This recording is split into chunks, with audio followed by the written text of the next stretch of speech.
The minute my phone buzzed at 7:03 a.m., my world tilted off its axis. I stared down at the screen, unknown number, one new message, and felt the metallic sting of yesterday's coffee still clinging to my tongue as I sank into the kitchen chair. Outside, the distant hum of I-5 traffic droned beneath Seattle's dawn light. I rubbed my eyes, slammed my hand onto the Formica counter to steady myself, then tapped View. A photograph, pixelated but unmistakable, filled my screen. Rachel, my wife of 8 years, leaned close to Michael Reynolds, her boss at Evergreen Technologies, at last night's company gala. Their heads were nearly touching under the amber glow of the ballroom chandelier. Rachel's hand rested on Michael's forearm, his other hand hovered at her waist. Laughter froze in their eyes. Behind them, the Space Needle winked through a haze of glare and champagne bubbles. My breath caught. I pressed a finger to the edge of the photo, zooming in on Michael's tailored suit and Rachel's silk blouse, her perfume tang almost imaginable through the glass. The kitchen's tile floor felt uneven. For a moment, all I could hear was the brass ticking from my grandfather's watch, lying on the sideboard, reminding me that time refused to stop. Maybe it's a misread. They've been friendly at work, I reminded myself, heart hammering. But the picture's edges felt like glass shards against my palm. I fought to keep my voice steady as I tapped reply. Instead of typing anything, I slid the phone face down on the counter, stared at the chipped coffee mug, and swallowed hard. Rachel's laughter from their anniversary weekend at Lake Union drifted into my mind, her head thrown back as she tossed saltwater spray at me from her paddleboard. I tasted that same salt on my tongue now, replaced by acrid panic. I forced myself to inhale, the faint aroma of burnt toast, her half-finished latte, and the lingering scent of her jasmine shampoo from last night's shampoo. I stood, pacing between the table and the living room, each step a battle to control my racing thoughts. She's never missed a Sunday breakfast with Lily.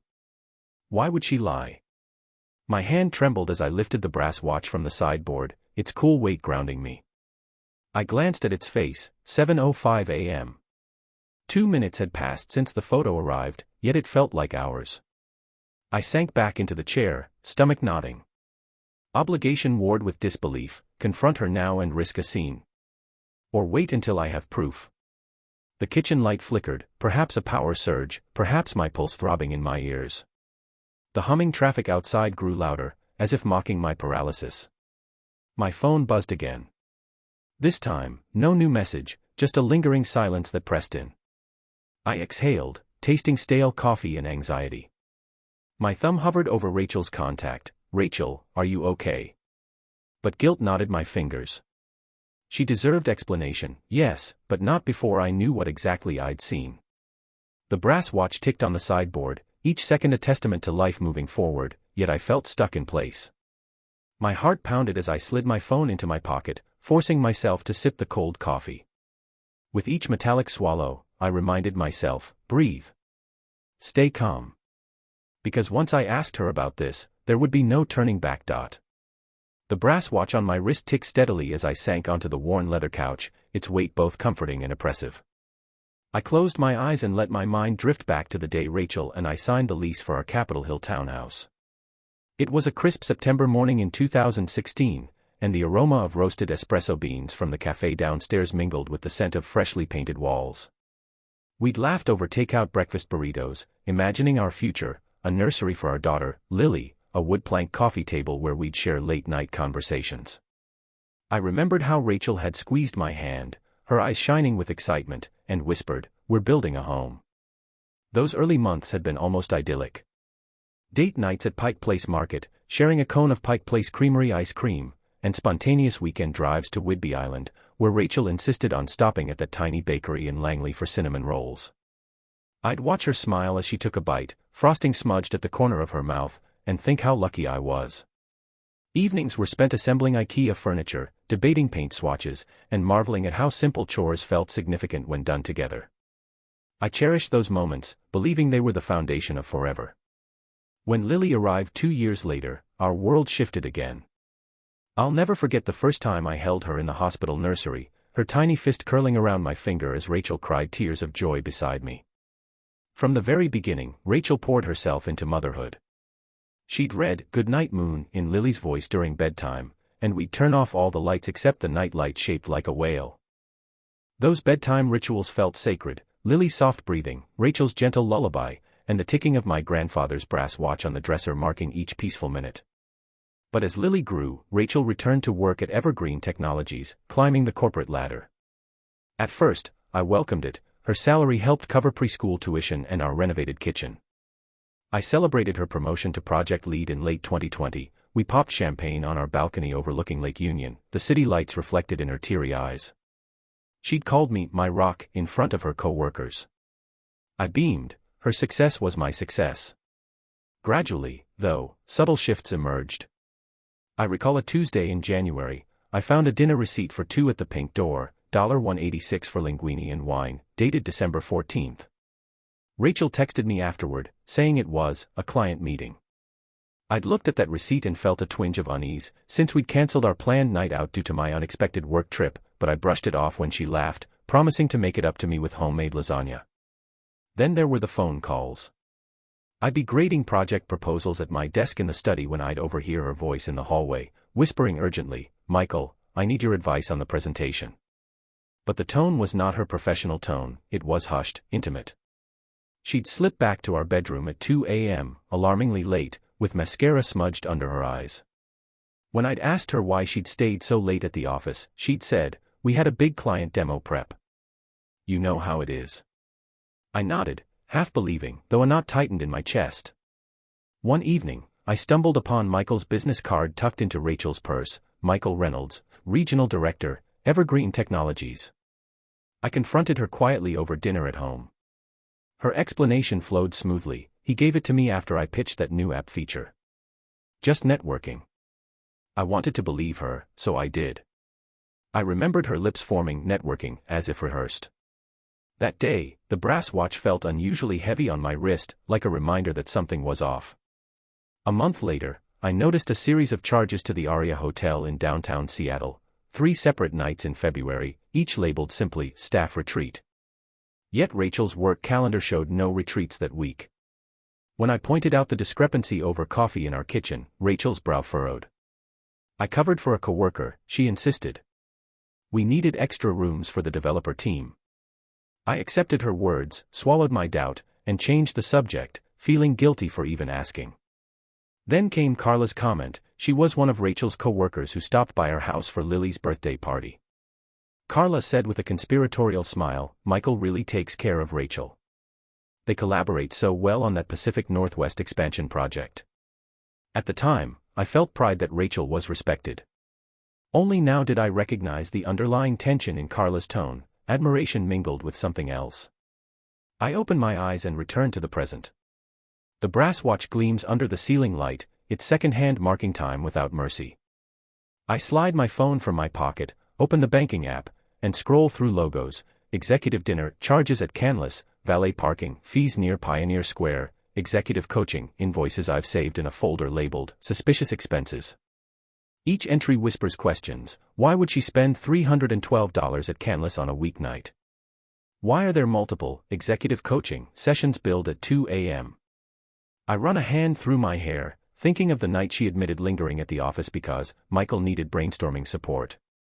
That excuse now sounds hollow. I lean back and notice Lily's favorite lullaby stuffed animal perched on the armchair, its tiny scarf a token of her love. Guilt and sorrow twist in my gut. I want to protect her innocence, shield her from the truth. But I also know I must uncover every detail, every lie. The brass watch on my wrist clicks again, time refuses to pause. With measured resolve, I rise from the couch, preparing to trace each hint of betrayal until I have the full picture. The journey ahead will be methodical, deliberate, just as the ticking watch dictates. The morning sunlight slanted through the blinds as I sat at the kitchen table, the brass watch tickling my wrist like a constant reminder that time waits for no one. After wrestling with those memories and late-night receipts, I knew I couldn't linger in doubt any longer. By 8 a.m., I found myself walking briskly toward Quinn's Espresso on University Street, where my older brother, Daniel, and my longtime friend, Sarah Lopez, waited. Daniel greeted me with his usual steady cadence. "David, talk to me," he said as I sank into the booth. Across from me, Sarah offered a warm, reassuring smile. I placed my phone, with its gallery of incriminating photos, on the table and exhaled. It's Rachel, I began, voice low but deliberate. She's been intimate with her boss, Michael Reynolds. Last night's gala photo is the latest proof. I slid the image across to Daniel, and he viewed it in silence before nodding. Sarah leaned forward. You're doing the right thing by talking to us. Next steps, document everything, gather evidence, and get legal counsel. I can help you track your own emotional state and the kids' well-being. Her words were gentle but firm, a lifeline of clarity. Daniel added, I'll come up next weekend and help you organize. You're not alone in this. For the first time since discovering the photo, I felt a flicker of resolve. That afternoon, I met with counselor Laura Kim at her Queen office. She listened as I recounted the gala image, the late-night meetings, and the suspicious expenses. Her office smelled of polished wood and lavender, a calm counterpoint to the storm inside me. David, maintain a log, she advised. Every time Rachel leaves late, write down the date, time, and any details you notice. Also note how the children, and you, respond emotionally. This will support your case if custody becomes contested. I nodded, already drafting column headers in my notebook, date, time left, return time, observed behavior, notes. By week's end, I had an appointment with attorney Rebecca Chen in the Pioneer Square Legal District. Her office was crisp, minimalist, white walls, dark wood desk, and a brass hourglass that resembled my grandfather's watch. She greeted me with a firm handshake. As I presented the evidence, photographs, printed email exchanges between Rachel and Michael, and screenshots of late-night strategy session. Her expression remained calm but knowledgeable. This is substantial, she said. We'll file a petition for separation and outline a custody plan. First, preserve all evidence in its original form. I'll need notarized copies of these documents, plus any bank statements and hotel receipts you've gathered. She laid out the strategy: file for legal separation, request temporary custody arrangements, and, if necessary, seek supervised visitation rights for Rachel. You'll want to establish a clear timeline, Rebecca said, tapping her pen against a notepad. We need dates for each suspicious charge, every late return, and any communications you can produce. The more meticulous, the better. I felt my chest tighten, but also an undercurrent of determination. This was no longer blind panic, it was a plan. On Saturday morning, Daniel arrived with a duffel bag full of highlighters, sticky tabs, and expanding file folders. We turned my home office into a makeshift command center, a stack of binder clips on one corner, envelopes labeled emails, receipts, and security footage beside them. Sarah came later to help establish the log template Laura recommended. With her guidance, I recorded details from the previous 2 weeks. May 14th, Rachel left at 11:22 p.m., returned at 3:08 a.m., Lily awoke crying, sensing tension, David felt disoriented. Each line in my log felt like forging another link in an unbreakable chain. Next, I purchased 2 discrete security cameras from TechGuard, one positioned to capture the front entrance and another in the hallway near Rachel's office. I measured angles to avoid infringing on Lily's playroom or the shared living spaces. My focus was strictly on Rachel's comings and goings. By Monday evening, the cameras were installed, recording to a locked drive. I tested each feed: 10:15 p.m., Rachel's Mazda idling in the driveway; 10:30 p.m., Rachel stepping into Evergreen's Pioneer Square lobby; 1:17 a.m., Rachel re-entering the house. The timestamps matched the calendar entries I'd already logged. Meanwhile, I drafted the outline for custody proposals. Borrowing a blank binder from Daniel, I created sections titled Visitation Schedule, Child Support, Education Fund, and Counseling Plan. For Lily, 6, and Owen, 3, I specified that I would assume primary residential custody, proposing that Rachel have supervised weekend visits contingent on her completing counseling and proof of stable employment. I calculated monthly support figures: preschool tuition in Ballard, $1,200, piano lessons for Lily, $150, daycare expenses for Owen, $1,100, and a contingency fund for potential summer camps. Each figure I wrote felt like re-establishing stability for our children, something Rachel's betrayal had threatened. Late nights, I found myself in the study, notarizing documents at home with an official stamp I'd purchased from Office Depot. As I watched the wax seal dry on each paper, bank statements, hotel invoices, and printed chat logs, the brass watch on my wrist ticked steadily. It was almost 1 a.m. when I finished sealing the last envelope labeled, Evidence Packet, June Motion. I sent Rebecca a text, packet prepared for Monday. Ready to proceed. Her reply arrived within seconds, excellent. I'll review and prepare filing. Despite fatigue, I felt a quiet pride. I wasn't a passive victim. I was taking action, each notarized page, each logged entry, each consultation with Rebecca and Laura edging me closer to a fair resolution. The brass watch reminded me that although Rachel had shattered our trust, I still controlled my own steps. On May 31st, I met Rachel in our living room under the pretense of discussing Lily's upcoming recital. She appeared tired, her eyes shadowed. I kept my tone measured. I talked to Rebecca today, I said, watching her reaction. She forced a curt nod. She needs proof to proceed. I'll be filing on Monday. Rachel's mouth opened, but no words emerged as she processed the calm finality in my voice. That night, I sat on the couch and let the logbook rest on my lap. Lily's stuffed owl toy lay beside me, its plush form a reminder of innocent trust. I opened my journal and wrote, May 31, 2025, evidence compiled, custody draft complete, cameras installed. Feeling clearer than ever. Next, file petition on June 1 at 9 a.m.